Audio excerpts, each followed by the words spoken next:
During the U.S. presidential campaign, Donald Trump railed against China. I'm sure you remember that. He accused the country of harming the U.S. economy. But as Trump continues his state visit to China, well, you might notice a stark difference in tone. CBC's Sasha Petrusik is in Beijing. As Donald Trump calls the lavish reception he's received here as beyond fantastic, it seems China's charm offensive is working. Today, Trump even said that the large trade imbalance that exists between the United States and China is actually America's fault, and he's blaming his predecessors. I don't blame China.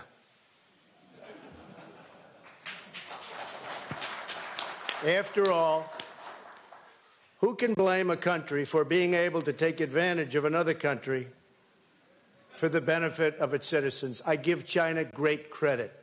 That, of course, is a far cry from the Donald Trump that used to rail against Chinese assertiveness, its dominance, especially when it comes to economic issues. Here on this trip, he hasn't been saying those things. He's really only been saying nice things about President Xi Jinping and about China.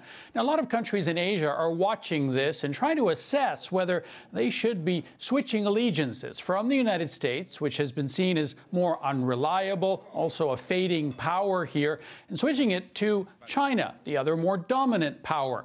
China has also been running a bit of a charm offensive in that quarter, aimed at these countries. It's been increasing the amount of infrastructure money that's available. It's been signing trade and security agreements. And authoritarian regimes in this region especially like that Chinese model.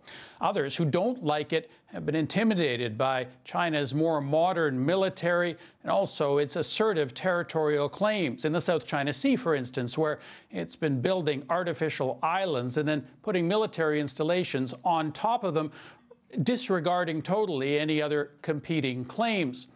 Now, the other country that's been watching all of this, of course, very closely is Russia, trying to assess Donald Trump and the United States and how it will react.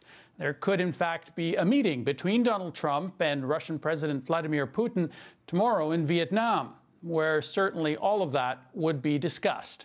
Sasha Petrusik, CBC News, Beijing.